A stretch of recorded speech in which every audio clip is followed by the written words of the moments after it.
What's going on, guys? Welcome back to the episode of the NFL Universe. I'm Nick. We're joined with Max, and we also have a new member today. We have Kieran from Binghamton University. Really keen on doing a mock draft here. Kieran, if you want to introduce yourself.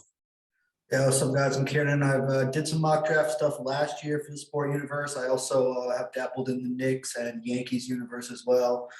Big New York sports fan, big draft guy. Yeah, that's pretty much it.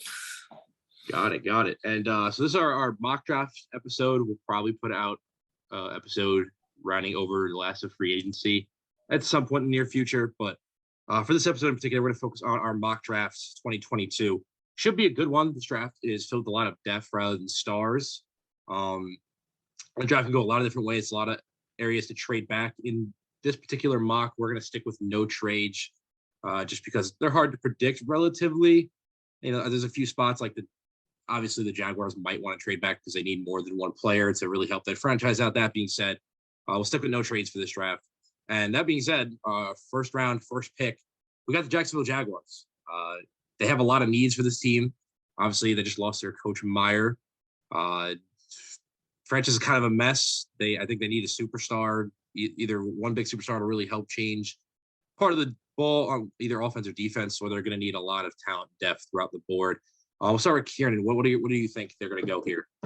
Well, before free agency started, I was really keen on them picking Evan Neal, but now I think the fact that they've given the franchise tag to Cam Robinson and really helped their offensive line, I'm going to go with Aiden Hutchinson, just because I think he's the most safe player in the draft, and it's a position of value, defensive end. That's where I'm going to go.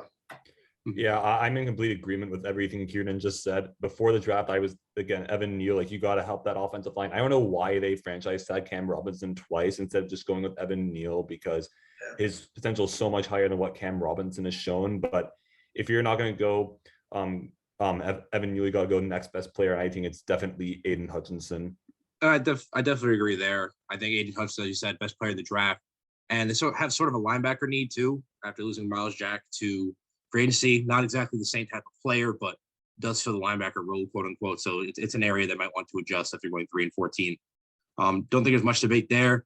Only thing is they got to worry about is cap space going forward, because they just paid Christian Kirk that massive contract, which we talked a little bit about last week, which is absolutely ridiculous. But the true team needs a whole new organization. Very true.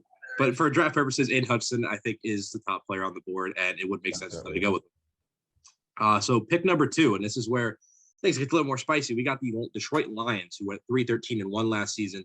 Team needs, they need linebackers, they need wide receivers. Again, pretty much across the board. I think they could take anybody and do well with them.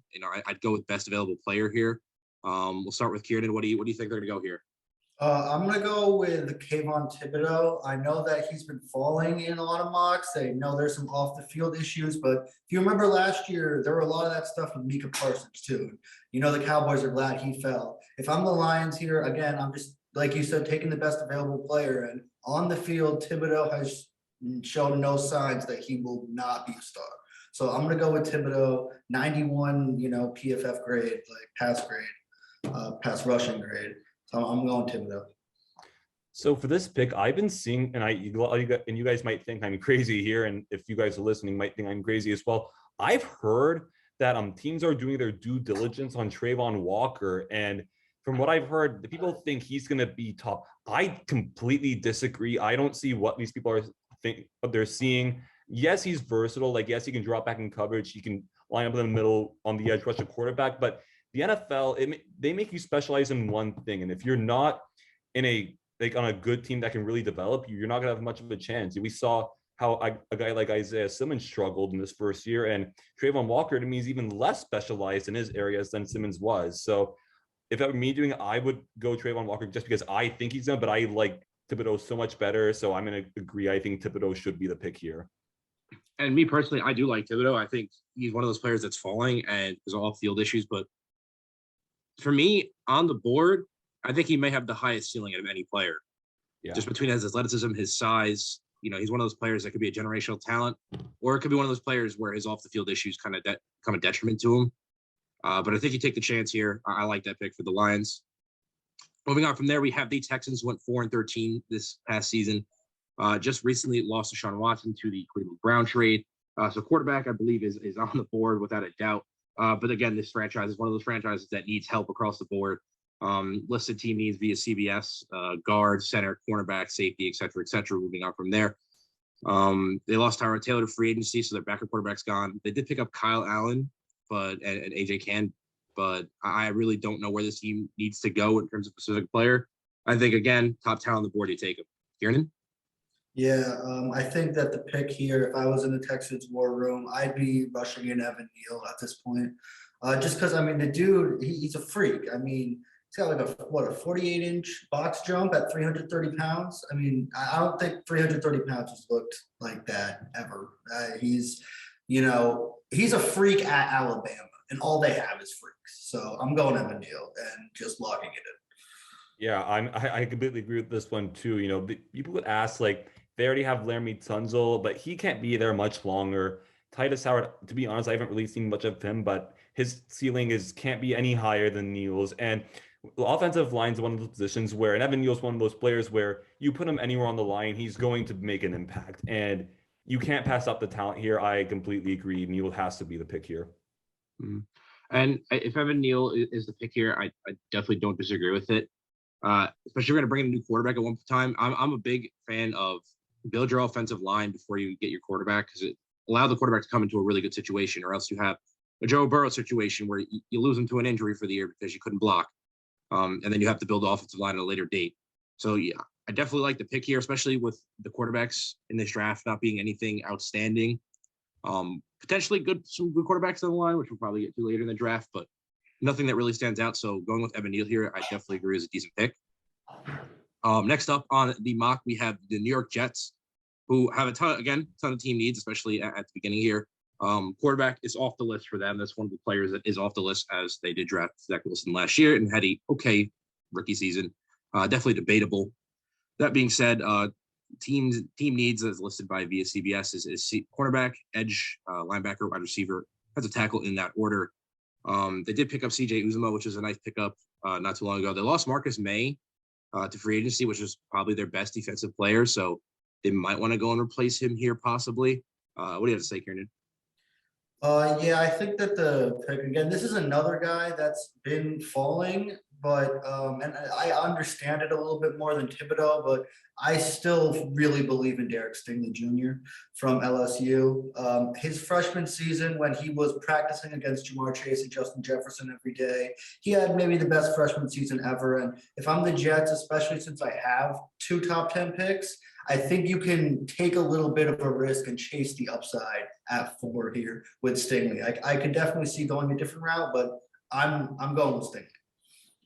Honestly, Stingley to me is one of those guys I've really soured on the more I've watched. And one of the main thing is the concerns about his work ethic and his drive. If you look at his highlights, if you search YouTube, look up Derek Stingley highlights, everything he's done is from his freshman year.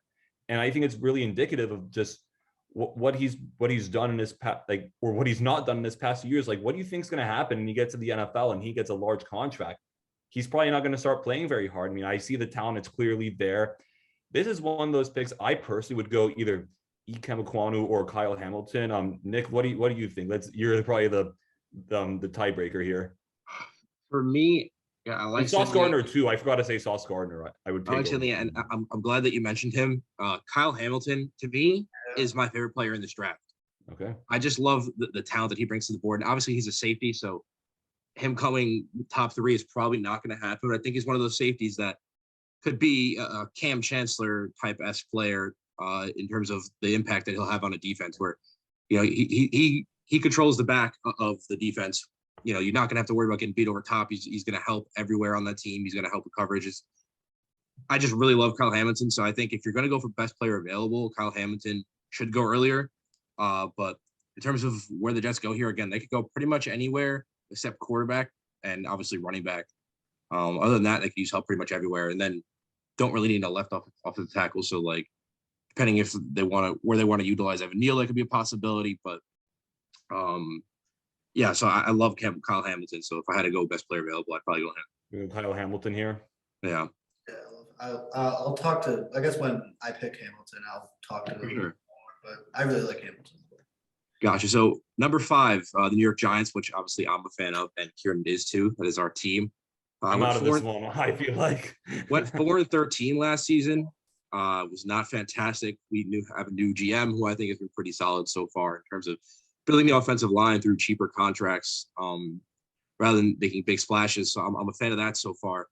CBS has our team needs listed as offensive tackle, offensive guard, center, edge, linebacker, safety. We picked up Ricky Seals-Jones, who I think is an okay tight end for now. I think we picked up a decent amount of guards here in this offseason, but I think for personally as a Giants fan, if he's on the board, I say we go Evan Neal. And I think if we're gonna go, because obviously the Giants are gonna pick at 7, so I'll get to 7 after. But I think building our offensive line is gonna be key here. If we're gonna re-sign Saquon, we've got to build the offensive line at a bare minimum. If not, we might as well let him walk. So if I had to pick anybody here, it'd be Evan Neal. Kieran? Yeah, if Evan Neal is still on the board, I would take him. But in this scenario, we kind of already put Neal at 3. So if it plays out like this, I'm going actually Charles Cross, to be honest. I like that. I like that. Charles Cross, I personally rate him over Aquanu just because I do too. I think he's just more experienced as a pass blocker. Mississippi State blocked a lot for the pass. I honestly see Aquanu as like an all-pro guard, but I'm not sure how he'll be a tackle. Yeah. I think Charles Cross is the best pure pass protector in this draft, and that's where I would go if I was the Giants. I completely agree with what you just said there, 100%. Yeah, and again, I think offensive tackle is probably their biggest need in that 5 pick. So if Evan Neal's on the board, Cross could be an option.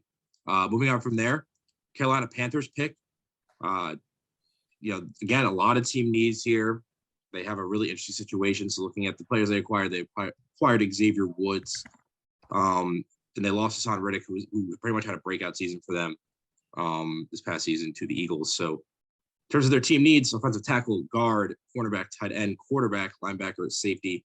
Again, depends on what's on the board here. They may want to go the quarterback route and maybe pick their first quarterback. It seems like they might be in that market from what we've seen so far. Obviously, they went and picked up Cam Newton, and he kind of started over Sam Darnold. So it seems like the team's really looking for a quarterback. Kenny Pickett or I believe Willis, either one of them are probably going to come off the board here. It really depends on who they find more talented. I've seen most mock drafts have Pickett, but Willis's stock has definitely risen over the past couple of days. I think after the combine, he really shoot it up. But I think they either go quarterback here or best team need. It really depends on the route that the Panthers are trying to take. Kieran? Yeah, in pretty much all of the mocks that I've done, I've had Aquanu here at this spot. It makes sense. They need to bolster their offensive line, but I could definitely see quarterback as well. Sam Darnold, to me, he's not the long-term answer. I think there are a couple of people he started out a little hot, and people were like, "Oh, maybe it was the Jets," and then it wasn't the Jets. So I would probably either go quarterback or offensive line. Well, from what I could tell, just based on what the Panthers are doing, they seem to love Malik Willis here, and they made a move. I can't remember who they got, but they made a move to fix their offensive line. So, are they going to think here that quarterback's the answer? That's what I'm thinking they're going to do. Yeah, I mean, it really depends. They acquired Austin Corbett. It was one of the guards that they picked up this offseason, as well as they got Johnny Hecker, but kind of irrelevant. That being said, moving on from there, we have the Giants at number 7. We got this trade via the Bears after they took Fields. Interesting spot here for the Giants having 5 and 7. I think it allows them to do a lot of things with 5 and 7. Depending on who's off the board versus on the board, it allows them to go after the higher talent at 5, and then whoever the better remaining talent is at 7. This spot is a spot that I love. Either hopefully either one of two fall, Kyle Hamilton or Thibodeau, who I've seen a lot of drafts. Him going at 7. If the Giants can go and get offensive tackle, or if they think Thibodeau's going to go earlier and cross it. Let's say you go get Thibodeau at 5, and then you go get Cross at 7. Again, this is not a trade. The Giants even could trade. I've heard rumors trading back from the 7th spot. We're not doing trades in this mock. That being said, you take Cross, you take Thibodeau at either 5 and 7, depending on where you think they're going to fall. I think that's a perfect draft. You're building that line. And hopefully for me, it's like I hope we get rid of Leonard Williams at some point. I don't think he's been productive enough for the contract that he has. So that'll free up cap space. You'll bring in hopefully a generational talent in Thibodeau, and then you'll bolster the offensive line. Andrew Thomas has picked up his play sort of late, not elite, but hopefully continues to build upon the work that he's put out so far. And then you put Cross in there too, and you start to really build a good offensive line, especially with the guards that you sign. So again, I'd love that route if the Giants were to go there. Kieran? Yeah, no, I think that like Thibodeau and like one of the three really good tackles would be the dream for the Giants. That would get me really excited. And honestly, that would make us a full, just from those two players, that could make the Giants 1 to 2 wins better. Like realistically, and like right off the bat, you can't do much better than that in the first round of the draft. I would also not mind if we got a corner, if we, did take Sauce Gardner. You could never have enough corners, so I wouldn't mind that either. It depends on if all of like the tackles and Thibodeau are all gone. Then I'd say that's what I was going to ask. I know the future of Bradbury on your team is kind of up in the air. And do you trust Adoree Jackson long term? I know from watching his last few moments in Tennessee, I would not trust him long term. So I think, to me, I mean, yeah, it's your team, so you guys know more than I do. But I think based on the board we think it is right now, I think Sauce Gardner is a slam dunk for you guys right there. I mean, I love Adoree as like a number 2. I wouldn't say he's a number 1 corner, or even a 3 on a really good depth chart in terms of cornerbacks. That being said, again, depends on the board. They might want to go Sauce Gardner here again if Kyle Hamilton's on the board, because we just lost Jabril Peppers to the Patriots. Unfortunately, I was really hoping they'd get him back, but I think Jabril Peppers essentially followed Joe Judge back over to the Patriots, because Jabril Peppers, when we had Joe Judge, was one of the biggest, I don't know what to call it, supporters of Joe Judge on the team, always being very vocal about how we support him. So I think that was part of the move Jabril Peppers made there, but maybe replace him in the secondary, like you guys mentioned. Yeah. So going on from there, Falcons at number 8, they went 7-10 last season. Obviously, they lost. They lost Ridley for gambling, which was a really interesting situation. They went ahead and traded away Matt Ryan, but went ahead and cited Mariota, who they've been very vocal about making their starters. So I don't think they're going to go with the quarterback in this situation. But again, one of those teams that really needs everything. Don't really know where they're going to go here. They also lost Russell Gage, as I remember. They did acquire Casey Hayward, which is a right of a signing, nothing spectacular, but a lot of options here. Again, best player available for sure, in my opinion. Kieran?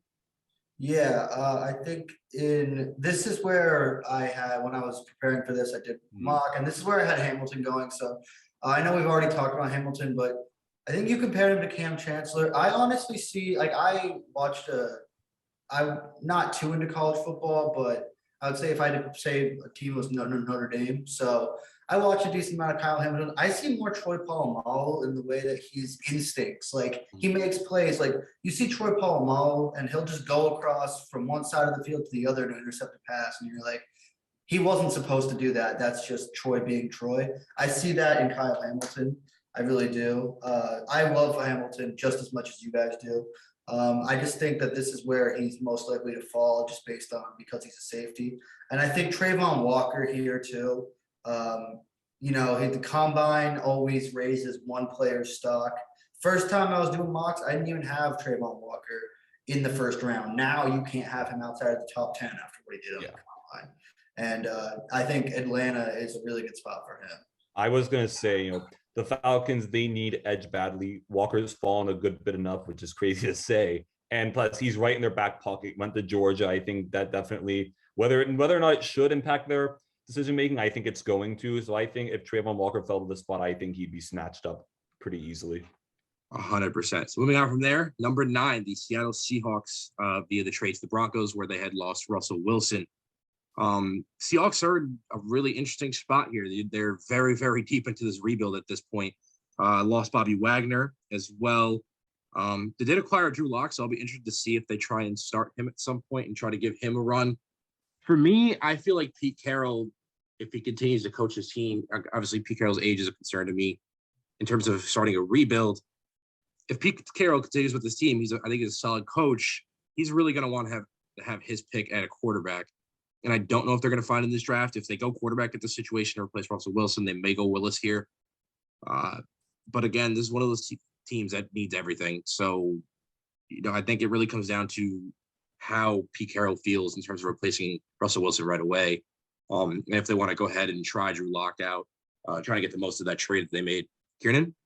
Yeah, I think that if in my mind, if I'm the Seahawks, I'm not going quarterback right away just because if you were like if you're a 5-win team with Russell Wilson, like I don't see a point in you're clearly not going to be good with a rookie quarterback. So trying to build that roster so when you get that rookie quarterback, you can hit the ground running, I think is the move I would go towards. And you could go a lot of different routes. For me, I really like George Karlaftis from Purdue. I think that if you look at he played in the same conference as Aiden Hutchinson, and teams would prepare for him and Hutchinson in similar ways. They would game plan around stopping Karlaftis if you played Purdue, and Hutchinson if you played in Michigan. Now, obviously, Hutchinson's a bit more impressive because he has a job move on the other end, and Karlaftis doesn't. But I see him all mocked everywhere, but I think I would probably go with Karlaftis here.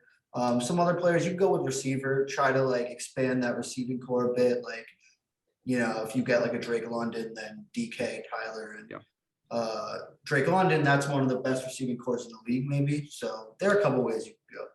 I think personally, I don't know if they'll do because Seahawks have had a bad track record of doing this, but I think if anyone on the offensive line, like one of those tackles, Aquanu, Charles Cross, any of them are available, I think they almost have to because offensive line has been an issue for them for so long. And it's one of the things that drove Russell out of town because probably one of the reasons he didn't want to sign there long term. So I think based on the way I'm looking at Ikem Ekwonu would probably be available right here. And if he is, they have to. I 100% agree with you, Max. I think they're, looking back really at their past 2 years, offensive line has been their biggest issue. And Kieran also has a good point in terms of if you're a 5-win team with Russell Wilson, then what is a new quarterback going to make it? So, quarterback is something they probably should stay away with both of you guys. If they don't touch that offensive line, then there's no point in even bringing in a quarterback. Next we have up is the Jets via Seahawks trade. Jets are back on the board here. Again, a lot of options. What do you guys think? Kieran? I think this is where the first receiver comes off. I think they go receiver. Just to their receiving room just isn't good enough. I mean, Elijah Moore did come in last year and make an impact, but I would say that if you have an opportunity potentially to grab the best receiver in this group, whatever they think, if they think it's Garrett Wilson, they think it's Drake London, even if they think it's Olave, that's where I would think the Jets are going to go. I don't know how I feel about going receiver this year for them because because they have Elijah Moore still. Corey Davis, he's not ever going to be receiver 1, but he can be a good 2 or 3. But they have pieces there, but that defense, they have an opportunity to have a really good defense. So I think if there's a corner, if one of Stingley or Sauce Gardner is available, I think they have to consider that. Even the edge guys, Jermaine Johnson, if Karlaftis is there too, I think those are guys I would still take over a receiver. Again, it needs help, but I think that's one of those things that can wait a little bit, especially when you get into the later rounds with the amount of picks they have. Yeah. For me, I don't hate the Jets taking receiver here. If I had to pick receiver, first receiver off the board for me is Drake London. I think he's the best receiver in this draft by a good margin. Hopefully one of you guys will hopefully make the pick later for the other receiver, which was previously mentioned. Just want to keep a little bit of suspense here, but was my number 1 receiver for a long time going into this draft, but I've changed my mind on him as of late, but hopefully you guys will mention him in the future. At number 11, we have the Washington Commanders, finally have a new name. Went 7-10 last season. Needs is cornerback, linebacker, guard, and safety. In terms of players, they lost Ila Scherf, who was a great guard for them for quite some time. They lost Kyle Allen, but they went ahead and replaced him with Wentz through that trade. Ricky Seals-Jones, they lost to the Giants. They also lost Landon Collins. So a lot of needs here. Again, one of those teams that beyond maybe an edge rusher, they don't really need because they have Chase Young. And then I don't think wide receiver is a big need. Terry McLaurin's pretty solid, and that receiver core that they've had has put some good games together. So maybe corner linebacker in this situation might be the move. I believe Kerrigan retired, if I remember correctly. This all season, or I can't remember off the top of my head. But that being said, could be a route they go here. Kieran? Yeah, I think corner, like there definitely will be, I think like Trent McDuffie type, like I would not mind that at all for them, even though he is a little short, but I think he makes up for that with his technique. I also wouldn't hate them going receiver. Like I think that like you can never have enough of those, and to get a true number two besides McLaurin would be scary. I also wouldn't mind just taking, if we're going best available player, somebody that in terms of talent is a top 5 player, but his position is Tyler Linderbaum. So, I think this is a round where we should start thinking about him just because he's such a good center. But those are the routes that I would be thinking about. Yeah, I would definitely think it's Linderbaum or a receiver here, because if you look, at least the way I think the draft's going to play out, I think a lot of their needs aren't really going to be here. Like the way I have it, Jermaine Johns would be available. Jordan Davis would. Their defensive line, I mean, those are great players, but like their defensive line is already like really, really, really good. And their receiving core is one of those things they have with Curtis Samuel and Terry McLaurin. It's good, but I think another player could really take it over the top. And if Drake London were available here, I think that would really round them out. I think they'd have to go for it. Mm-hmm. Moving on from there, number 12, the Vikings went 8-9 last season. A lot of different needs here. One they don't need is a late acquisition. Zadarius Smith went ahead and signed with the Vikings after was supposed to sign with the Ravens, but didn't. So obviously, I don't think edge is really a overwhelming need at this point, especially with the money that tied up in Zadarius Smith.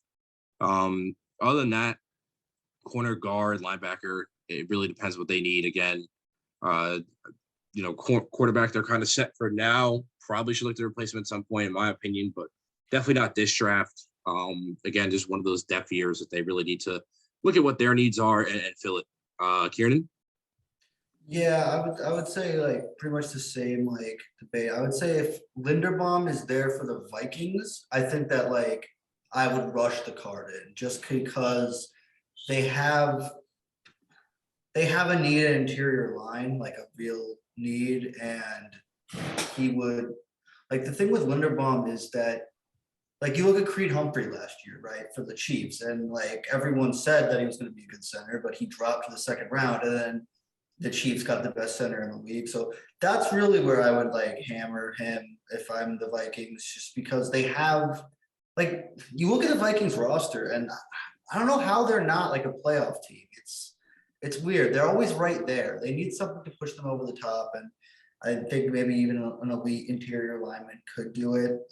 I also wouldn't mind a corner here.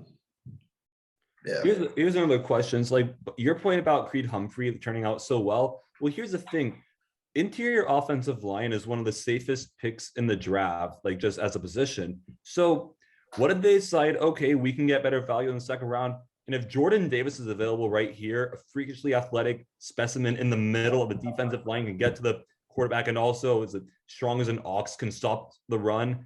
I think if he were here at this point, I think the Vikings would be hard pressed to turn him down, especially if Daniil Hunter comes back. That defensive line could be one of the best. Mm-hmm. Totally agree. I mean, a lot of routes. Kieran? Yeah, I mean, I like Jordan Davis. He's another combine freak, and obviously playing at Georgia, just those they're built kind of different on defense there. So I certainly would not mind Jordan Davis going there at all. 100%. So at 13, we have the Houston Texans again. This trade comes via the Browns, via the Deshaun Watson trade. So 13, again, need every position. Kieran, what do you got here, Mock?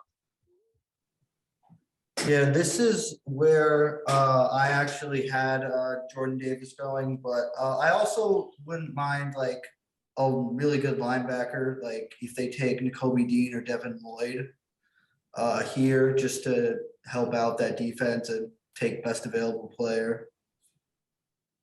Or they could go QB too with 13, like, but I think that again, it's similar with the Seahawks where like Davis Mills is like, he would probably be in the quarter conversation for top QB in this year's draft if he was coming out. So I think they're going to bowl with him. So I would probably go like this is the part of the draft where I would see like one of the linebackers going. Could they decide to go edge if one of those guys were available? I think they would go Jermaine Johnson if he were here. Yeah. Because I think edge is more valuable, and I think because and then Johnson, he could look like he'd be a really like a force off the edge. If he were here, I think that'd be the pick for them. Yeah, I think it would be Jermaine Johnson as well, actually, just because he at the Senior Bowl, he was dominant. Like he was winning every one-on-one drill they put in front of him. I think he's NFL ready, right now. I'd even put him over another edge that we're probably going to talk about soon, which is a Ajabo. I really like Jermaine Johnson, and actually, if he was there at 13, that's where I would go if I was Houston. And also, my opinion, they could at this point in the draft maybe go secondary too, because they lost Justin Reed to the Chiefs. It's a possibility, but again, whatever their team needs at the time and they feel like they could go with it, there's really no that's a bad pick because they need everything. Moving to from there, we have the Ravens at 14. They went 8-9 last season. Needs is linebacker, edge, defensive tackle, corner, wide receiver. They acquired Morgan Moses, which is pretty solid for the tackles position, and they also got Marcus Williams, who I think is a pretty good corner. A safety rather, and then in terms of who they lost, the cornerback, they lost Anthony Everett. So it really depends what they want to do here. Like linebacker, I think offensive line would probably help them too. Just because obviously they got Morgan Moses, but I think one of the limiting factors, especially the Ravens the past couple of years, has definitely been their offensive line play as well as their wide receiver play being pretty lackluster. Marquise Brown fast, but he's typically not had the best hands throughout his time in Baltimore. So again, a lot of options here. Kieran? Yeah, I wouldn't mind at all them going with Garrett Wilson or Jameson Williams just to boost that receiving core. Personally, again, this is where also they do need defensive line. So with some of the edges too, they could go with Ajabo. They could go with, if Jordan Davis is still there, they'd run that in. Devontae Wyatt as well, his running mate at Georgia, who also had a crazy good combine. It got overshadowed by Davis a little bit, but Devontae Wyatt really looked like a freak at the combine too. So that's either receiver or one of the two Georgia defensive linemen. That's where I'd probably go. I think if Garrett Wilson's available here, which I have in my draft, I would give him to the Ravens because that Lamar and that offense is so critical to their success. As much as Lamar's had problems in the past few years, he hasn't really had the help. They just drafted Rashad Bateman last year, but they're still really not there because they still have Hollywood Brown, who's not that great. I'm not waiting on Devin Duvernay to really blossom. He hasn't shown me enough yet in 2 years. So if you have Garrett Wilson there, I think that's the play. For me, since I really touched on wide receivers in this particular spot. I do not like Olave. I think he's got okay talent, pretty solid talent, but his off the field issues, and I'm hearing about his attitude in the locker room. I think with people like Drake London on the board, Olave is just going to fall, and he'll probably be at the end of the first round or maybe even a second rounder, just because of his off field antics. In terms of, I heard he's not supported in the locker room, et cetera, et cetera. So, big question marks there. So if there's a wide receiver to avoid this spot, I'd probably go Olave, but that being said, next two picks, we have the Eagles at 15 and 16. Obviously, they got Hassan Riddick, so I don't think edge is probably their main priority for this particular draft. But again, they need pretty much everybody. They're set at quarterback, Jalen Hurts for now. Offensive line could probably use some touching up. Linebacker, corner, safety, defensive tackle, wide receiver, linebacker is their team needs via CBS. What do you guys think at 15 and 16 here? We'll go back to back since they are the Eagles for both picks. Yeah, I have the pick 15. I know the Eagles, they're very analytically run, so they might avoid picking linebacker in the first round, but their linebackers were arguably the worst in the NFL last year. So if I'm the Eagles, I'm going to bite the bullet and still just go with the linebacker. I'm going to go with Nakobe Dean from Georgia. If you watch that national championship game, he looked faster than a lot of NFL linebackers. And I think linebacker is a spot where you can draft a guy and they can be top tier right away, just because linebackers in the NFL, they get picked on in coverage. And I don't think that's going to happen with Nakobe Dean or Devin Lloyd.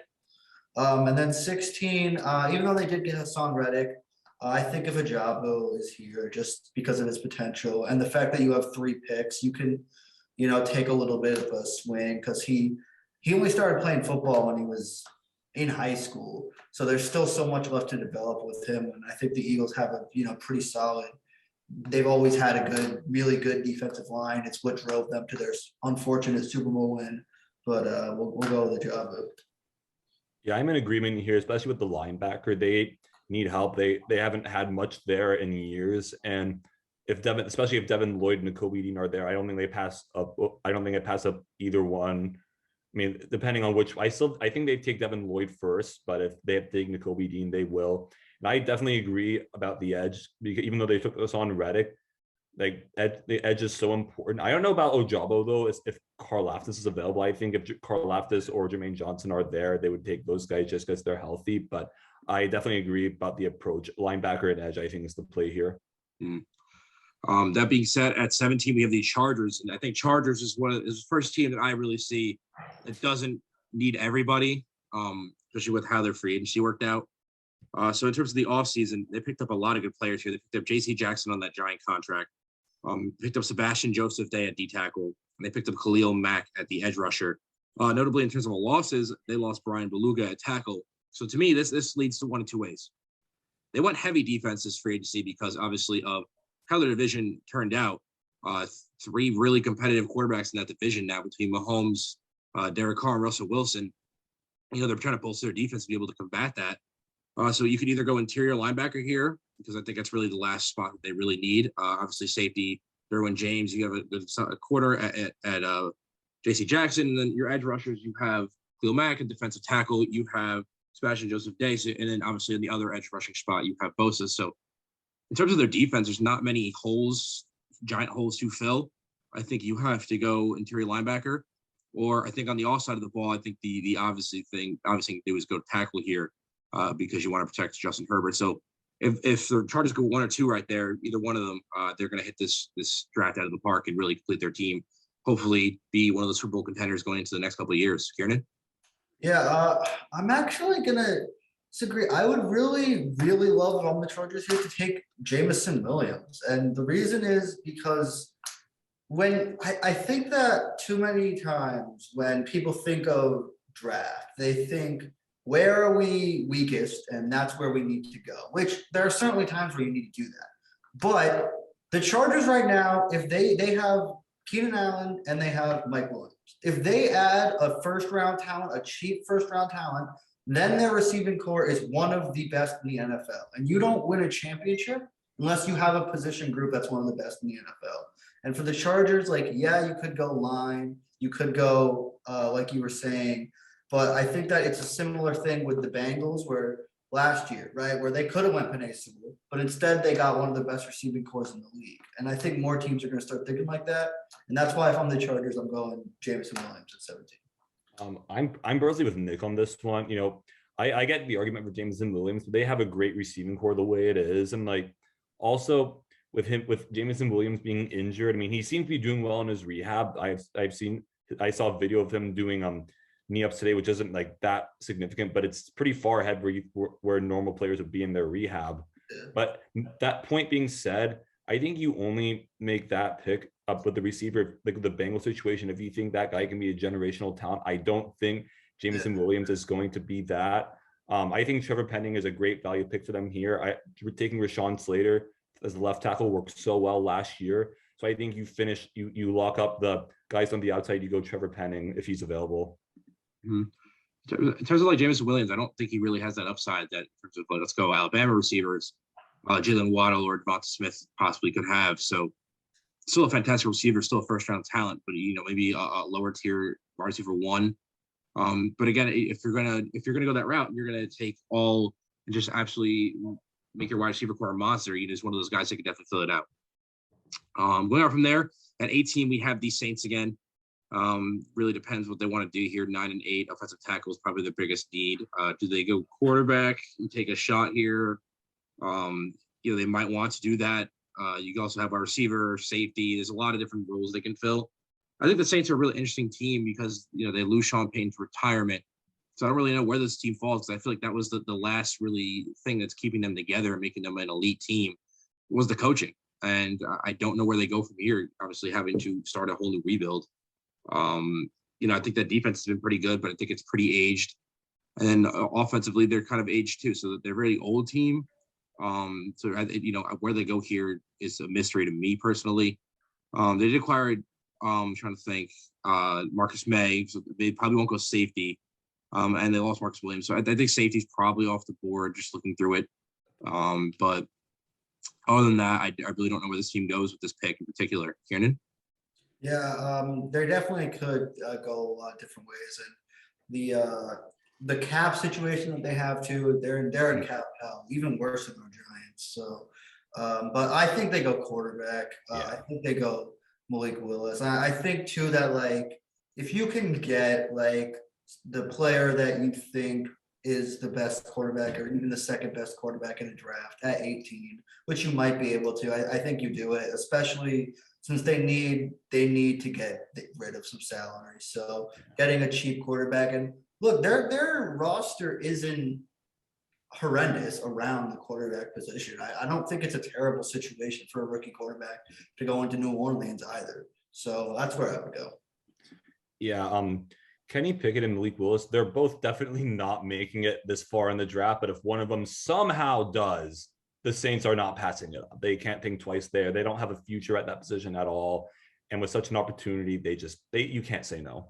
Mm-hmm. And who do you think is more like realistic to like be that? Would you go who after them? Who would you go with? Would you go with like Howell or Ritter? I am not a Wake Forest bias aside, because I don't like UNC. I don't like Sam Howell at all. The stuff I watch on him, it seems like his receivers are doing a lot of the plays. There's been a lot of plays with Howell where I'm asking like, what did he do here? I personally like Corral and his potential.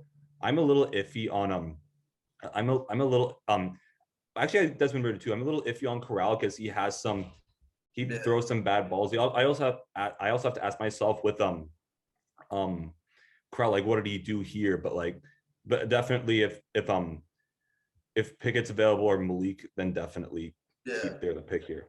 Yeah. And also, can I step aside for a second? Someone called me. I kind of have to take it. Yeah, you're good. Yeah. So that being said, for me, I am always one that is sketchy on North Carolina quarterbacks, whether it be UNC or Duke, aka Daniel Jones or Trubisky. But either way, I get a lot of options here, but let's see where they go.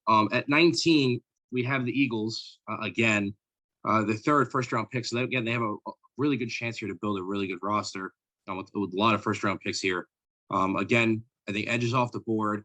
And then depending on where they go with the second pick, I pretty much agree with you, Kieran. I think they're probably going to linebacker with that first pick with how the linebacker play was. So let's say linebackers off the board. You're left with corner, safety, D tackle, wide receiver, maybe another linebacker. What do you think, Kieran? Yeah, I think that I think going Olave, this is around where I would have him go. I think that getting Hurts another weapon, really seeing when you have a quarterback on a rookie contract, you can't give him any excuses. Another way they could go is, there's a lot of cornerback talent around this like late first round range. So they could go with like Andrew Booth. They could go with Kaiir Elam. Those are players they could go with, as well as like even a Trevor Penning to replace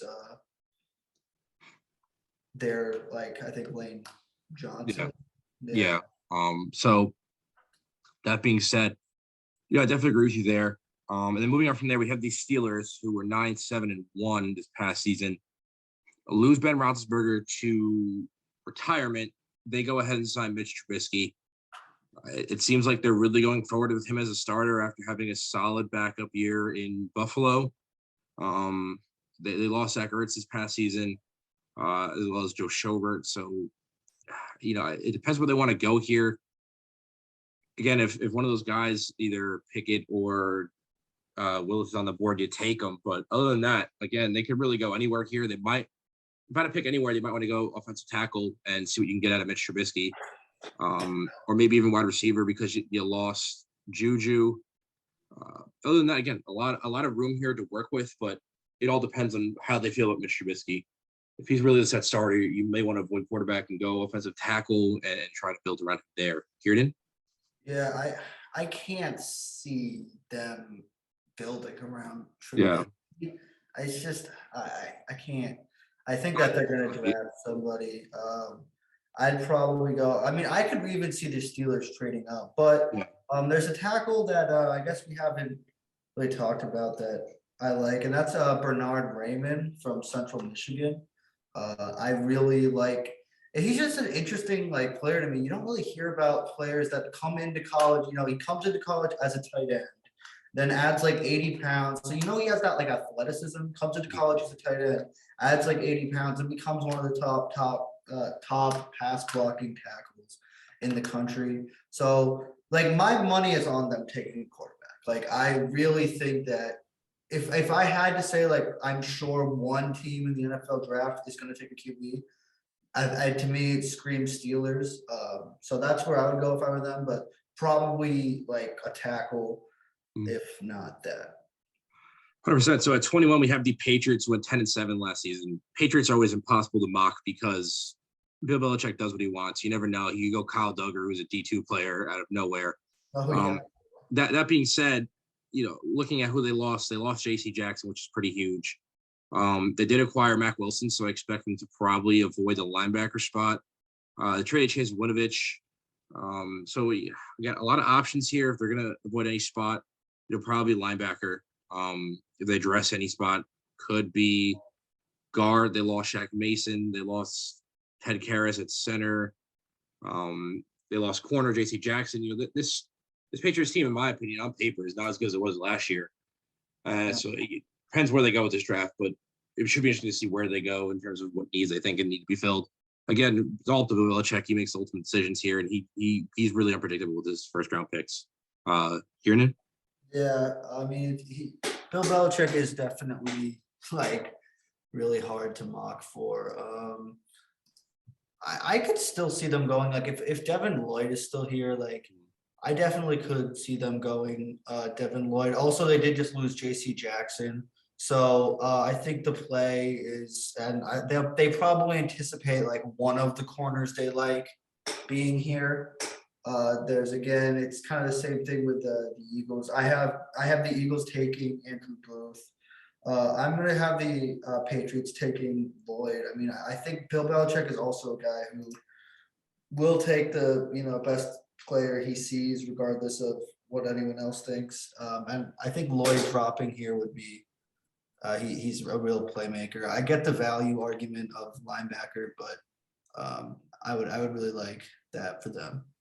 Got it. Moving on from there, at 22, we have the Packers, who are in a really interesting situation here. Went 10-7 last season. They have to trade away Devontae Adams. They re-signed Aaron Rodgers' massive contract.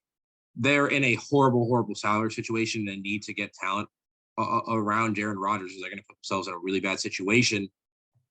That being said, at this 22 pick, I'd love for them to trade down here, but for the sake of the draft, I think their number one option right now is probably go to wide receiver because they need to replace Devontae Adams. So whatever best wide receiver is on the board at that point, whatever they think, that's where they want to go. That being said, Packers are notorious for not going out and getting a receiver when Aaron Rodgers really needs a receiver. So we'll have to see what they do. Kieran? Yeah, I'm just going to keep every year. I'm going to mock them to take a receiver. Are they going to? Who knows? But I really like Treylon Burks here for the Packers. He's a versatile kind of Deebo Samuel, Cordell Patterson type player. I think that with Aaron Rodgers, he could use a piece in that offense like that, kind of fill multiple roles. The Packers have been just probably, honestly, the worst. I mean, the draft where they drafted Jordan Love might be the worst draft in NFL history. I mean, you look like. Okay, let me. I have something to say about that. What you just said. Okay, that year. Okay, let me just go through some of the picks. Packers with Jordan Love, Raiders with Damon Arnett and Henry Ruggs, Titans with Isaiah Wilson. You know what the funny thing about that draft is? Jeff Gladney too to the Vikings. I've never seen a draft with so many guys just with so many character issues. Like, how much did the COVID aspect of it. Like the guy, they couldn't meet in person. Yeah. Like that draft, like I don't think it was a coincidence that draft was like so bad. No, wait. DeAndre Baker was the year before that, right? With the Giants. Yes. I think so. Yeah. And also, speaking of, fill me in. So what have I missed? Like I left at the Eagles pick. Did you guys go receiver for the Eagles at 19? Yeah, at 19, yes, we wide receiver after Yep. not after going linebacker earlier in the draft. Completely agree. What about Steelers and Pats? Steelers, we were leaning towards quarterback. The Pats, we were leaning towards corner. Yeah. I agree with corner for the Pats. Quarterback for the Steelers. Who do we go with? See, that was. Go ahead, Keenan. I mean, obviously, if one of the two big ones are there, I think that I'm still gonna go. I'm gonna fight. I mean, I like Howell more than you do, just because, like, I think that he lost a lot of the NFL talent that he had.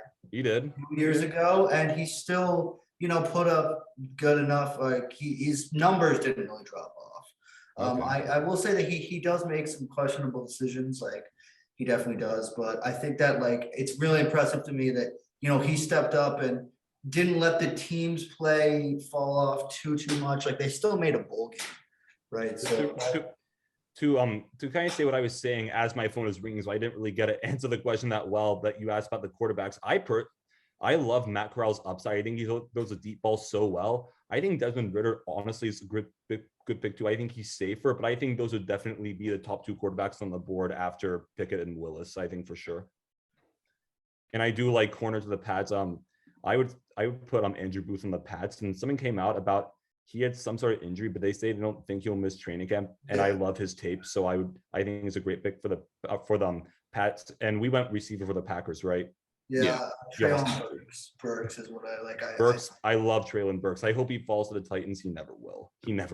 And Max, I made it very clear that although we are mocking Packers as draft wide receiver, the odds that they do are very slim because they hate drafting receivers. If they don't do it this time, then like with two first round picks, they need to. Come on, they need to.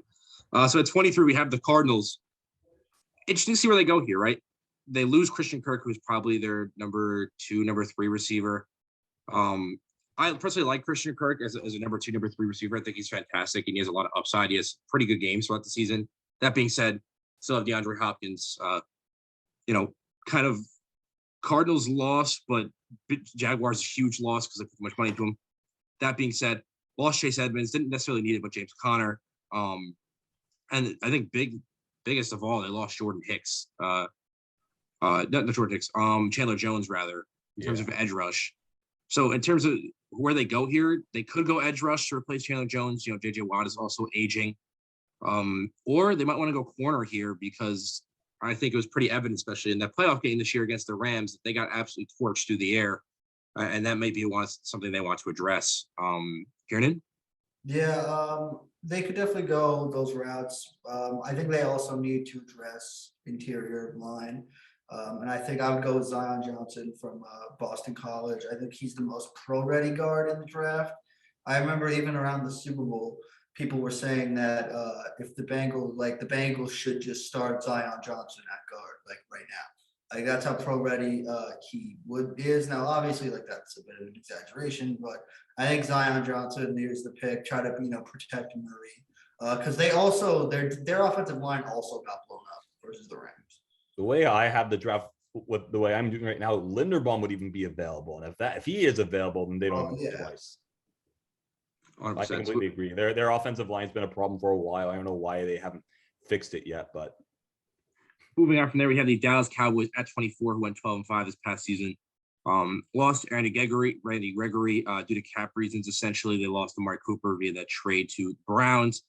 They also lost guard Connor Williams. I believe they lost tackle La'el Collins. They've lost a quite decent amount of guys. As well as they lost Cedric Wilson. I still think they're good at wide receiver, right? Not as good as they were with Amari Cooper, but CeeDee Lamb as well as Michael Gallup, I think, put together a pretty decent wide receiver room. However else you want to fill it out. I think one of their weakest points is probably interior defensive line this past season. So I'd probably put that as their biggest need. But again, this is one of the teams that I think they pretty much overperformed and outperformed any expectation in this past year. So They might want to replace edge rusher as they lost Randy Gregory, and DeMarcus Lawrence really hasn't been the same player. So a lot of routes they can go here, but those would probably be my top 2 needs. Kieran? Yeah, I think that you should start thinking about rebuilding that dominant offensive line that's been is starting to deteriorate a little bit. So I wouldn't mind going with like I talked about before, Bernard Raymond, or even like a Kenyon Green, or like a player like that, just to get the O-line back to what's led them to relative success. So that's where build it through the trenches. That's where I might lean if I was the Cowboys. I definitely see that. I think definitely their safest option. Here's also a scenario I heard, and I want to hear you guys' thoughts on it. So I believe it was Daniel Jeremiah I was watching, and he said, so like, what if they take Nakobe Dean and like in order to make up that loss at edge, they put Micah Parsons there, let him go full-time at edge. We're talking like potentially 20 sacks a year. Yeah, I wouldn't mind that at all For him. Actually, but I think, offensive line, I mean, that's probably a bigger need. And if the value's there, then like, why would you pass? Yeah. But like that I hadn't thought about that, but that's kind of, honestly, I really hope they don't do that as a Giant. I was like, yeah, I don't know why. Yeah, the offensive lineman would not be too happy about that. Yeah. And for me, it's like, I don't know how much I love Micah Parsons as pure edge rusher. I just think he's so versatile. He can kind of do it all. If you're going to lock him into that position, it may not be the best, but we know for a fact he can excel at it. Don't get me wrong. Could be one of the better edge rushers in the league. But would he be better suited to interior linebacker? I don't know, but it's a really interesting concept to think about. They definitely could if they think that's the best move. Moving on from there, we have the Bills, who went 11-6. One position they really, really don't need is edge, with that disgusting contract they gave to Bob Miller. Tell us about it there. Even with the money up front and how they're going to structure it, it's at the end of the day, it's still a lot of cap locked into an aging edge rusher. He has 1 or 2 good years left in him. They also got O.J. Howard at tight end, so I don't think they're really going to address tight end. In terms of losses, they lost Rich Trubisky, which isn't much. That was the backup. They lost Levi Wallace, and John Feliciano to the Giants, and Levi Wallace.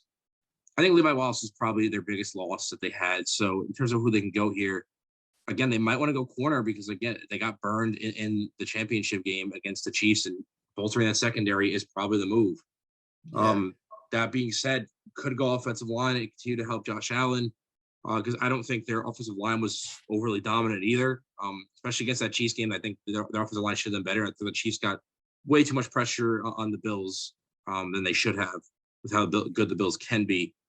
So either one of those, definitely anything but edge in the situation, I'd probably go. Kieran? Yeah, I'd say like corner. I'd go Kyer Elam is the best available corner for me. He's got a lot of length. Corby and cornerbacks out of the SEC too. He's playing against the top competition, so there's less likely for him to be overwhelmed. Now, you don't want to go too hard with the SEC bias, but I certainly would lean towards Elam here. Well, if there's any person who knows SEC bias, it's me, because I live there. And even me, it drives me crazy just hearing all these fans talk about how it's the best. But anyway, there's a lot of ways the Bills can go here. I think you can't really rule out receiver either, because they lost Cole Beasley. Stephon Diggs is their one receiver. Outside that, they don't have a ton of star power. Gabriel Davis is all right. They really need that slot guy. So I think Jahan Dotson's a great fit for them there too. You could even see Chris Olave if he's available. In terms of interior line, I still don't think it's completely finished. I know they signed Roger Saffold. I presume he'll start, which to me as a Titans fan, that makes me scratch my head a little, because it was pretty obvious watching him this year. His body was starting to break down on him. He's not the same player he once was. But I like the corner pick too, because losing Levi Wallace hurts them, and I think it'll help them be able to not be the corner one, which is because they have Tre'Davious White, and hopefully he rebounds well from his torn ACL. So, I mean, a lot of ways, but I'll go with you guys. I think corner is a good pick here. So, yeah. All right, next pick up, we have the Tennessee Titans max team. 12-5 last season in terms of acquired players. Not much. A lot of lost players, though, and I don't think they're huge losses. They lost Julio Jones, who, in terms of production and what he brings to the team, is probably not worth it at this point. And even Max said probably towards the end of the season, we're like, Julio's going to take a cut sooner or later. And they did it sooner than I thought of, but still did it. And they also lost Janoris Jenkins, who, again, pretty aged corner, nothing serious there. In terms of their needs, I need linebacker, offensive tackle, guard, We do cornerback. not need linebacker. We do not need linebacker. I'm just going off We base do not CBS need here. linebacker. Everyone mocks a linebacker to us. It drives me crazy. We don't need a linebacker that bad. And I can't speak more to the Titans than Max definitely could, but we'll start off with Kieran and then we'll go to Max. Kieran, what do you have to say? Yeah, I'd say with the Titans, they have a pretty, solid roster. You could go, corner, but I'm also just going to pass this one on to Max. He seems to be dying to talk about the Titans. Yeah, we're not going to take linebacker because our midseason claim of Zach Cunningham was huge. We can play him and David Long. There's not a lot of guys outside of Tennessee David Long that well, but he's one of those young and up and coming players. He's definitely going to be one of the starting two. It would be him and Zach Cunningham. Corner Caleb Farley is going to take Janoris Jenkins' spot. I assume he's going to split a lot of reps with Buster Screen, who filled in last year well. Defense, I think, I'm going to be completely honest. I think defense is off the table for the Titans in the first round. The front four is coming back. We got our linebacker set, and our secondary is already good enough. We don't need to do it in the first round. It's got to be entirely between offensive line and receiver. And the way this draft is looking, I think if Chris Olave is there, I know he's got the concerns, but you just can't pass him up because he'll be in a spot where he won't even have to be the first, second, maybe not even the third option because we have Robert Woods now. I think it'd be a really good spot for him to come in and not take on too much of a role. And so I definitely think if Chris Olave is there. There's also other receivers I like. I personally love Christian Watson from North Dakota State. I've watched his film recently. I think he fits our traits, our style really well. George Pickens is also another player. I'm a little concerned about his lack of volume production, although you could really attribute that to the subpar quarterback play at Georgia. Yes, I know that feels weird to say, but they didn't have great quarterbacking. They won a championship, all the defense and great skill positions. I definitely think the Titans are gonna it's definitely got to be a receiver or an offensive lineman of some sort. Definitely watch out for an offensive lineman because the Titans, as much as we like to complain about, including me, they're going to be a run first team till the day they die, and they're going to want downfield bruisers. So if someone like Zion Johnson or Kenyon Green's available, I think they have to really think too. And I know they went to the Tulsa's Pro Day. They like Tyler Smith, so I think a lot of different players between receiver and offensive line the Titans can go. Yeah, I went with Kenyon Green. Good pick. I like it. 100%. So moving on from there, at 27, we have the Buccaneers. I think the Buccaneers are an interesting one here. They lose Alex Cappa, they lose Jordan Whitehead, and they lose O.J. Howard. In terms of tight ends, I think Cameron Brate filled in decently for them last year, so I don't think O.J. Howard is a huge loss. Jordan Whitehead, to me, is solid, but again, Antoine Walker has been fantastic since stepping into the NFL, so not that big of a loss there. And I think Alex Cappa was their biggest loss. They do replace him with Shaq Mason, so not exactly. And then they also pick up Russell Gage, wide receiver, probably off the board here. Could go opposite guard and really try to solidify that for Tom Brady's possible final year. Could go defensive tackle. Could try to pick up a tight end edge. I think they really need to go with whoever is going to bring an X factor to this team, and wherever that may be is where they need to get it from. But whoever they think the best talent is, this guy could bring that X factor going into the playoffs that could hopefully get us over the hump of the Rams, whoever it might be going into the playoffs this year. They're going to need that guy, and I think with Tom Brady, I think they're probably shooing for the playoffs again. As you guys watched our last podcast, I picked the Buccaneers to win the Super Bowl. Again, it's two storybook. Tom Brady comes out of retirement to win the Super Bowl and then retires again. I just feel like it's going to happen. But Buccaneers need that one guy that's going to put them over the edge. Kieran? Yeah, I would lean more towards secondary, just because the Buccaneers, obviously they got Tom Brady's the reason they won their Super Bowl, but all their drafts before that, they built through the secondary. They used a lot of their first round picks on secondary, and that's ultimately was almost as big a part. I mean, their defense was really what won them their Super Bowl, right? And they got a lot of that through their corners. So, if someone like a Lewis Shine, safety from Georgia, if he's there, Jalen Petrie, Roger McCreary, I think one of those guys. I think they go back to their roots. I think they take a secondary guy because their secondary wasn't what it was 2 years ago. That was the biggest drop off. Watching the Bucs The year they won the Super Bowl, watching the Bucs this year, their pass defense was like night and day. Max? I think if you have one of the interior linemen available, like Zion Johnson or Kenyon Green, I think that's going to be the pick there. The Bucs are one of those teams where they start by winning in the trenches, which I think is a great way to build a team. That's how I build my team. Get your offensive line, your defensive line established first, and they clearly have a hole on the offensive line after they lost Alex Kappa. I'm with Kieran too with the secondary. I know their secondary had a lot of issues last year. I know a lot of them were injury related, but still, they're one of those teams where they've shown that excuse me, that they believe that the front four can mitigate a not so great secondary, which is true, but at some point that's going to come to burn you. So you got to make sure everything's good. So I definitely think it's between offensive line or secondary. They could go receiver. I think they'll wait on that because I think they'll trust themselves to be able to develop a receiver better. And with Brady, they definitely can. They don't need to go receiver right this second. 100%. So moving on from there, we have the Packers at 28. We said last time they'd probably go wide receiver at the first pick. And again, making the most out of Aaron Rodgers here, I expect him to go probably offensive line, offensive tackle if that's available. Or potentially edge rush. I think A or B right there. Offensive tackle, help Aaron Rodgers out, or go edge rush to help him replace Darius Smith. Kieran? Yeah, I'd say going edge here. Also, I mean, I wouldn't. It's unrealistic, but I wouldn't mind if they doubled up on receiver. I like, like there's Drake Jackson from USC. I could see them picking here.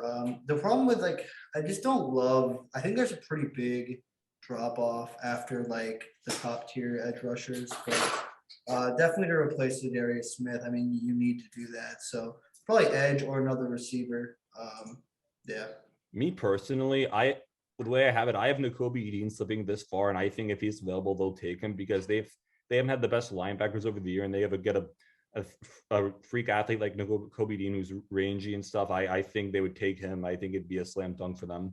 Yeah. But I think they could definitely use edge after they cut what's his name, Darius Smith, and they really could go double receiver. I don't hate that because outside of Devontae, they didn't really have any extra starfire. Alan Lazard's okay, but I don't know. Amari Rodgers still has room to grow, but again, you're the Packers. You're looking to win now. You're not waiting on skill position guys to make an impact, 2 or 3 years down the road. You want to get guys who will help you now. So I definitely don't hate the receiver pick at all, but I definitely don't think they'll do it because it's the Packers. Yeah. I mean, there's some, especially where the draft's played out for me, there was like both Dotson and Sky Moore are there, and I like both those guys. So Dotson, I like for them a lot, honestly. Yeah, no, Dotson is good. He's definitely. I feel like he's going to be that. I feel like there's always a receiver that gets picked early second round that balls out. And I feel like that could be Dotson for sure. So moving on from there, we have the Chiefs at 29 and 30. To me, Chiefs, 2 obvious picks here. They did well with their offensive line and rebuilding it over the past year, which, again, going back to it, was, I think, their biggest issue at the beginning of the season, which me and Max were right about because we talked about, the offensive line was going to be bad, they're going to be bad, and everyone made fun of us, but we were right. That being said. They ended up being okay, to be fair. They ended up being okay. That being said, I think 2 biggest needs here. Wide receiver. They got to replace Tyreek Hill somehow. I don't think McCole Hardman's really that guy, so they might want to go the fastest guy wide receiver they can possibly get. Get a guy that's going to stretch the defense and hopefully replace Tyreek Hill. I don't think you can. I still don't like that trade. And then a 30 or vice versa, it doesn't really make a difference because you have back-to-back picks. You got to go edge and help build a pass rush. Brendan Ingram was all right. Melvin Ingram, rather, it was all right. But I don't really see him as being a dominant edge rusher and not really doing much for your team in the long run. So those 2 guys, and I'd say safety, but they replaced it just Tyrann Mathieu with Justin Reed. So wide receiver and edge, I think, are the back-to-back picks for these 2 right here. Kieran? Yeah, I don't really have much to add. I would say, the Tyreek Hill trade, it might help them in the long run, but there's no way you can even think about replacing Tyreek Hill. He's too unique. He's too. Yeah, he's one of a kind player. So I would say a receiver and an edge, especially I really like the receivers at this point in the draft. So I would definitely go with one of them.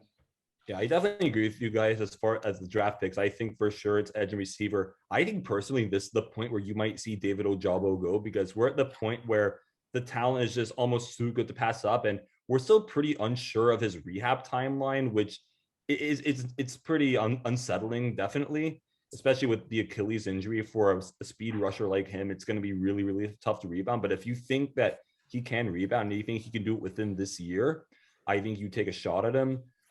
As far as, and I definitely think receivers next. I'm gonna really disagree with you guys on the Tyreek Hill trade. I think that like they definitely couldn't have afforded to pay him, because it seemed like he was definitely honed in on the money at that point. Like that was what he was prioritizing. And if you're a Chiefs, you're not even thinking to pay that $30 million a year, especially with Mahomes on the roster. Look at and they got a boatload of draft picks too.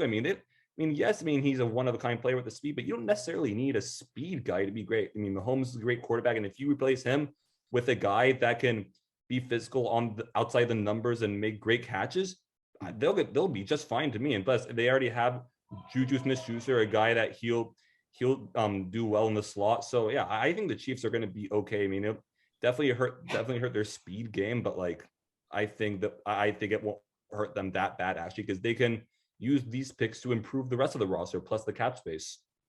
And that being, go ahead, Ken. In the long run, I think that it'll certainly help. Like they couldn't afford having Tyreek Hill. I'm just saying, like, there's no way that you can, I guess, like you can't replace Tyreek Hill in what he does. You just can't. Yeah, like that's like, and they're definitely to me like a worse. Like this year, they're going to be worse than they were last year because they didn't have Tyreek. I that's all. But I agree with you, like, in terms of building a team, like, yeah, they definitely, it wasn't a fleecing. It was not like, this was not like a highway robbery type thing. They got a lot for Tyreek. And I think and going off topic a little here, I think the Dolphins are going to end up regretting it. I really do. And for me, like I said, I don't like trade for two reasons. I know I predicted preseason to last season, I predicted the Chiefs were going to cut Tyreek Hill. And that was one of the things I did. And I again, because like, I can't afford him.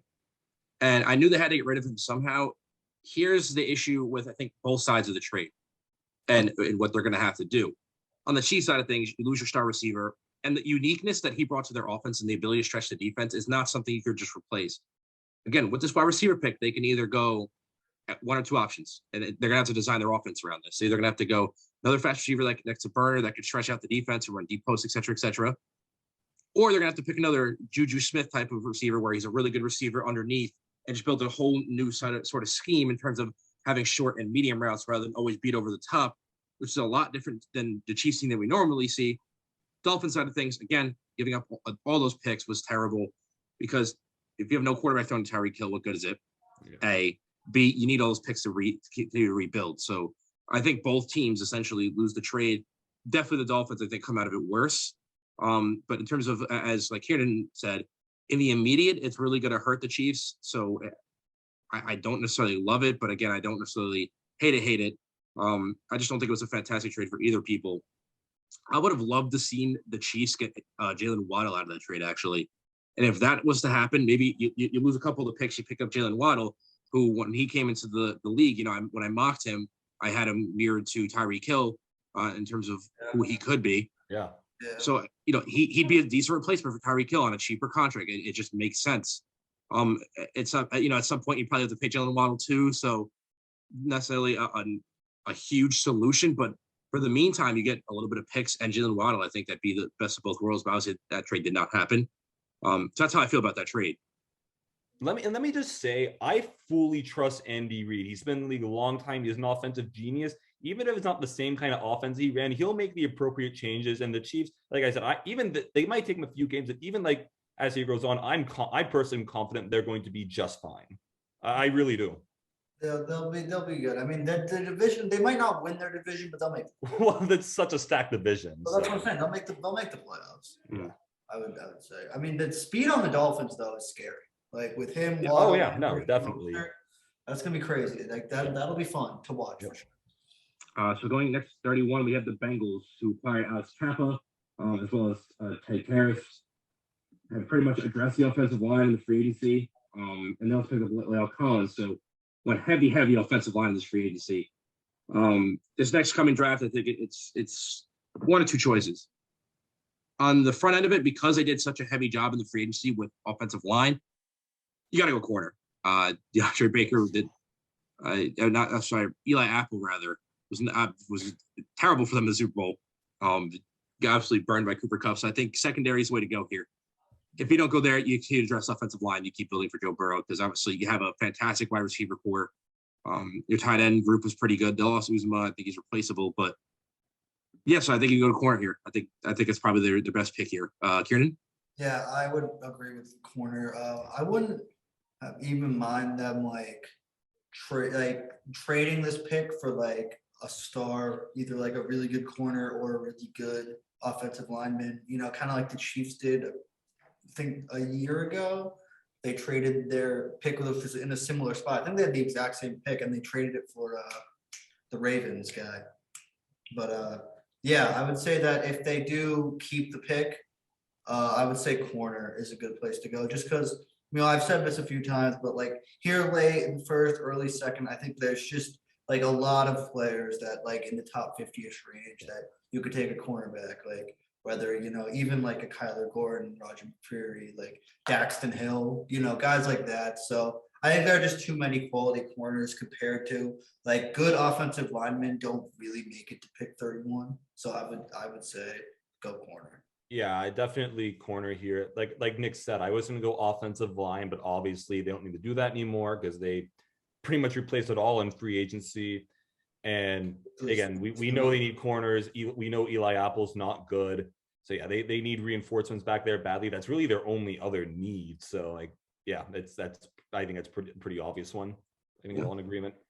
And then at 32, we have the Lions, who were the last pick in the first round. I think here you go, whatever is best available. Either somebody who fell, or maybe you take a shot at everyone thinks the second rounder is the first round. A lot of options here. What do you guys have to say? I'm looking right now on their need sheet. There's a lot of ways they can go. One player I've watched a lot more in the past few days I've liked is Dax Hill. He's again, the safety is one of those spots I like around this point in the draft. It's a really safe position because it's such an instinctively based position. And Dax Hill, he's right down the road at Michigan. Again, one of those players we talked about, the Falcons, Trayvon Walker, right in their back pocket. I mean, they could go receiver here. I think it's going to be either Dax Hill or a receiver, but I think, and I know they have another pick two picks later, but I think just in case the Jags are wanting to take a safety, I think Dax Hill would be the pick here. Although I could see them going, I mean, and there's not just one or two ways they can go with this pick. They can go a lot of ways. They could even take a quarterback, honestly, although history shows taking a quarterback this late is probably not the smart play, especially and I don't trust the Lions to develop them any differently. Yeah. Yeah, I would agree with everything you said. Gotcha. And that wraps up our first round. I do want to bring up this teams without a first round pick. And I'll ask you guys, who do you think is the team most likely to trade back in and go get a first rounder? 49ers, Bears, Broncos, Browns, Colts, Dolphins, Raiders, Rams. I think one thing's for sure, the Rams are not trading back into that first round because they hate first round draft picks. Don't really expect the Raiders to really go and trade back into the first round because, they really don't need anybody. Beyond that, what do you guys see? There's a lot of teams without a first round pick this year. Yeah. There are a lot of them. Yeah. It just seems like I'd probably say the Niners just because like I trust that they would use the pick like well, and like I don't know, I trust their management, so like I'd say them probably, and like they always seem to like pick first time players. I don't know. I think again, trades are one of those things that's tough to predict. It's all going to depend on the board at the time. It's the draft. On all these predictions we make are probably going to be toast by the time the draft begins, because even the guys who do the mock drafts put them out, they only get like 4 or so picks right in the draft. So you never know which way especially with trades, you never know which way they're going to go. And all those trades that happen at like in the war room, like as the draft goes on, it's insane stuff. And the franchise changing decisions they make on the fly in that draft period is kind of crazy. Yeah. With that being said, that wraps up our episode. I hope you guys enjoyed Thanks for having Kieran on. Was a blast to do. Really insightful. I hope you guys learn a little bit about who's on the board this upcoming draft, and hopefully everyone has a solid draft for your teams. Thanks again to Kieran. Thank you guys again for watching. Hope to see you guys next episode, which should be round 2 for our free agency episode. Probably come out in the next couple of weeks or so. That being said, thank you guys for watching.